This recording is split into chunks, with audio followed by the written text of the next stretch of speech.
Hey guys, and welcome to another Funhouse project video. Today we're going to be installing the vitavon hub kit. I'm going to start with the fronts, so I'm going to quickly show you how to remove it and then put the new one on. The quality of these vitavon parts looks exceptional, the machining's really good. The oversized bearing's going to help, and the openings are slightly wider on there, so it should give us a better turning circle. Alright, so let's get into it. First thing you're going to want to do is grab your Armour 17mm hex tool. I'm going to stick the 2.5mm hex wrench through the middle, stick that into the grub screw that's in the centre of the hub, and just crack that off.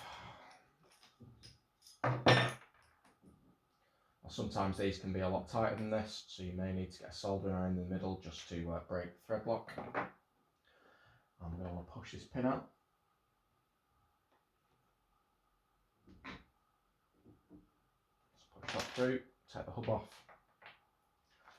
Next we're going to want to use a 2.5mm hex into the top and a 2mm into the bottom for the this part of the back here that holds the rod end on. So the 2mm goes into the bottom, just unscrew that.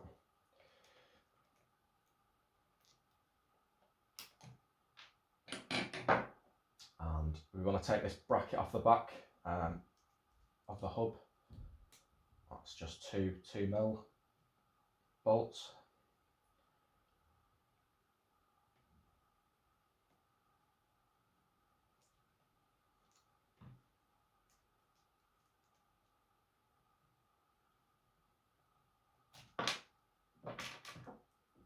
There we go.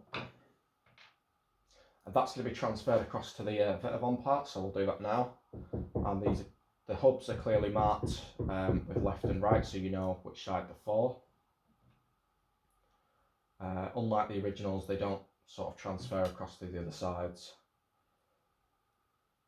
just because the tabs for this bracket aren't on both sides on the vitavon part, but to be honest, that's probably a good thing anyway. And you really should thread lock these in, but we're going to be installing some carbon fibre ones of these at some point, so we're just going to knit these up for now.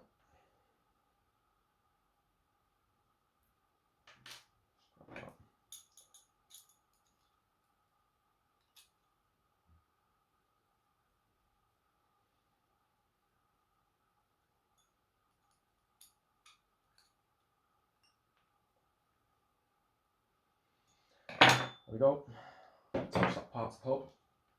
Now, I like to use a T30 Torx bit to do this, just to remove the pillow ball caps or retainers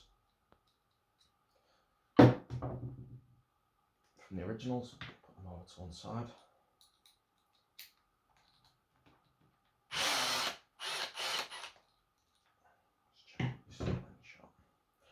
I just quickly want to take these dowel-ring parts out. Now I'm going to switch over to 2.5mm hex.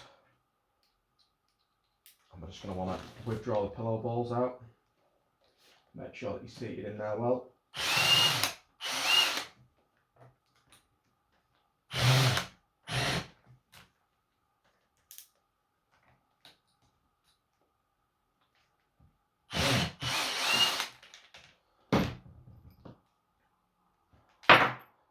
You're going to withdraw your drive shaft out, and that can be placed over to one side now. Replace the drive shaft through the centre there, and you can grease that if you want to. This was recently done, so it doesn't really need doing. I'm going to start the pillow ball off with the manual 2.5mm hex. We'll just pop that back into the drive cup, and then we'll make sure we get seated in that properly.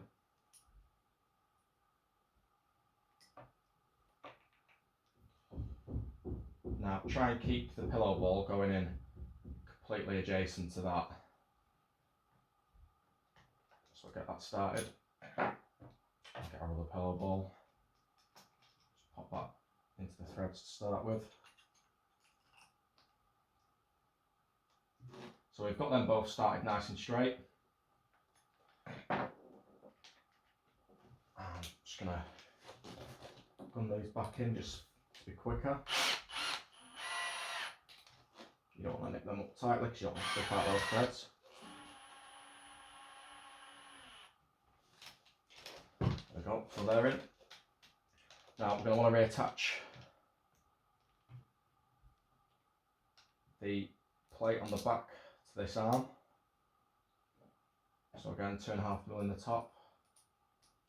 And we'll just get this started by hand, keeping my finger on the back.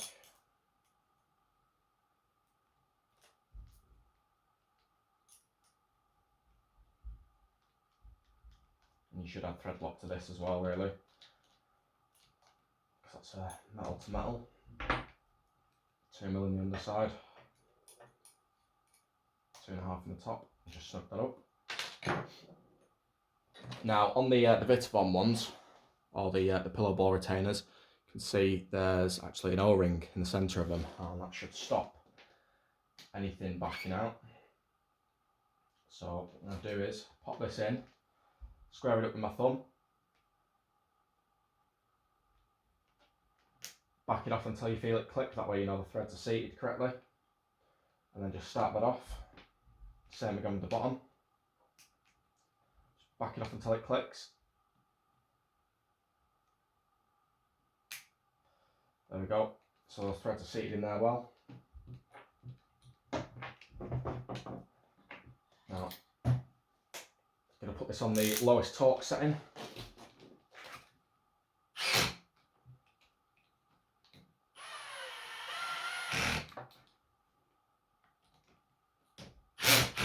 So you can see that's even too low just to turn the last part of that, which is ideal.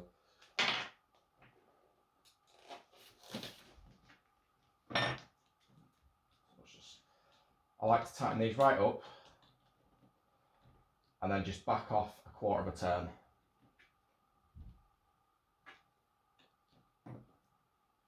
And there we go, that hook's nice and loose. There's a bit too much lateral play in that one, so we're going to make sure this one's locked right up. And just back it out 1/4 of a turn. There we go, and there's no lateral play in that at all, which is perfect. So next step is going to be to just reinstall the hub. So just find your pin, line it up.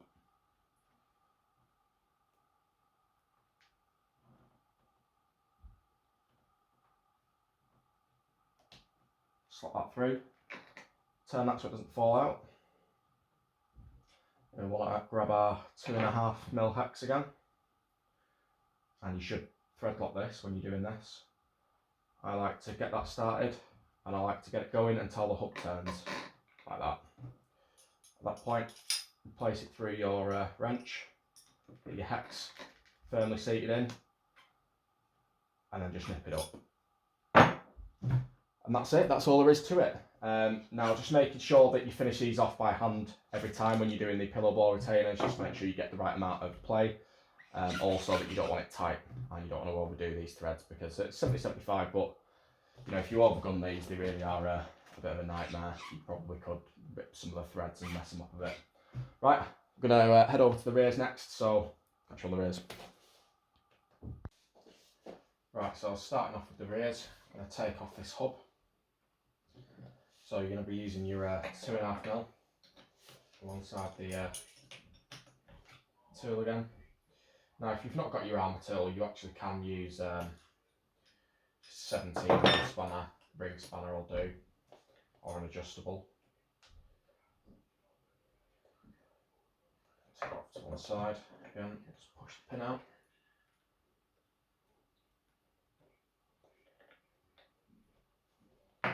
Remove the hub. And you'll want to get your, I think this is actually a 7mm on that side. And I'm going to start on the bottom, so the bottom pin that goes all the way through is a 2.5mm. So just loosen off that knot, take it off the end, and then you should be able to push it through. Now put your hand under, and you're going to want to catch all these little spaces, and just pop these to one side.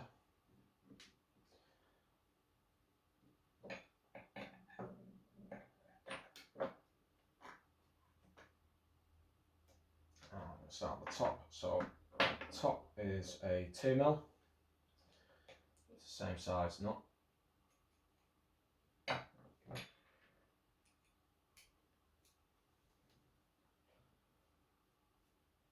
Now this one should fully unscrew.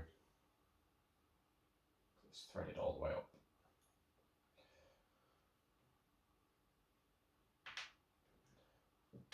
Now, and that just pops off.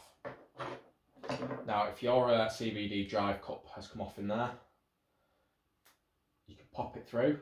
One of the tips is if that bearing keeps coming out and it's a little bit welded to that, is just pop that over that bearing, flip it on the top, and then just give the end, it'll be like, let's show you. Pop that in, pop that over the bearing, just give that little tap. I'm not afraid I can get it out for you. So let's have a look at the rear hub. So oversized bearing, the same as the front. Machining's excellent. As you can see there, it actually says which way this is orientated or which side this is for. Now we've managed to keep our drive shaft in there. Generally they'll fall out.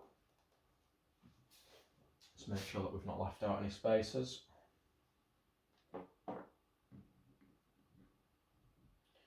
Oh, we've got 2 spaces there, and I think this varies just depending how someone's set up your truck, to be honest.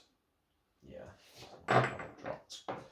So what we'll do is we'll start by replacing this into there. Let's move that out of the way. Make sure you click that right in. And that's snapped right in there. The bearing's nice and free. We did actually grease this last time it came out, so it's still quite greasy, so we won't need to do anything with that. And these ball joints can be quite tricky to get into the aluminium sides, as I found out last time I installed the other side. So one thing that's good to do is just use your hex driver to keep the bolt straight. I'm going to copy the other side, so I'm going to put mine in the upper left as if you were looking side on it. And obviously this doesn't thread in because it's not going into plastic this time. Now you don't need to snug this right up now, but just put that nut on the end just to retain that in place. I mean, that's got no side to side play anyway, so you'd be good with that. Right, next what we're going to do is we're going to get this bottom pivot pin back in place. Now I'm going to thread that through the back of the arm first, and just slide on that spacer.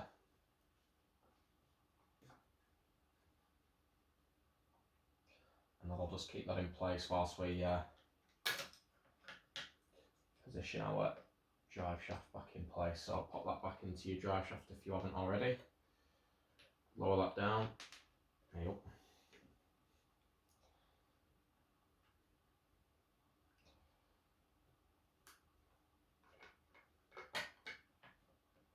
There we go. Let's put it there. And just slide that through the bottom. Pinch that up against the edge. And feed your other spacer in from the bottom side. Pinching it between your thumb and your finger just to keep that in place. And there we go. Push that through. I'm going to stick a knot on the other side of that just to keep it retained. Now it's a little bit more difficult on mine because I've got these mud guards on, but the process is exactly the same. So again, what I'm going to do is I'm going to tighten the bottom one first to start with. So I'm going to get the 2.5mm in the back, 7mm on the nut. Just tighten that up. You don't need to over tighten that, it's a nylon nut, so it should keep it retained anyway. I'm going to do the same for the top. Again, 7mm on the nut, 2mm on the bolt. And again, just nip that up until it's snug. And that's actually much tighter than the original. You wouldn't think it because the plastic kind of acted its own as its own washer with it pinching in when you bolted it up, but it actually seems much more snug. So again, I'm going to put the hub back on, put the pin back through, again rotate it so it's sideways so we don't lose that. I'm going to want our 2.5mm. Now, like I said previously, you're going to want to thread lock this when you put it back in. Mine are going to be coming back off to replace the arms soon, so I'm not going to. And again, thread that in just until that back hub starts turning like that. Pop it through, get that hex firmly seated in, and then just crank that down. Now, good to go. Pop this back wheel back on. Good.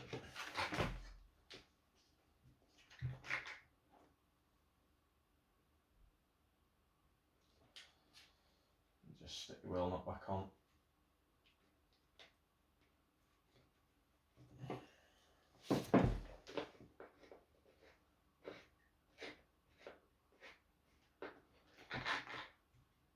And that's it, guys.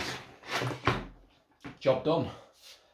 So impressions of the vitavon kit are really impressive. Machining on the kit's absolutely phenomenal. They're super high quality. You can definitely tell they're a step above things like the GPM parts and the YY racing parts that you can see on AliExpress and things like that. Just the actual machining is much cleaner. The pockets in the machining are much better. The way the bolts actually thread in. I mean, I have the GPM hubs sent from AliExpress, and I just returned them because the quality was just nowhere near what I thought should be going on this car. Certainly compared to the CRCU stuff as well, and the scorched RC stuff. So guys, I really hope this helped. Obviously the same applies for the other side. I've already done that in a previous install, so I'm not going to be showing that. No point, it's exactly the same. And remember to tune into the Funhouse project for future videos. We've got some more install videos coming up. We'll be having some good basher videos. We've also got some more vitavon parts to go on. In fact, I'll grab that. We've got the, let's get this out. We've got the vitavon diff case to go on. We're going to be trying this, see whether this fits with the Armour aluminium diff housing inside. So guys, thanks for watching. Bye.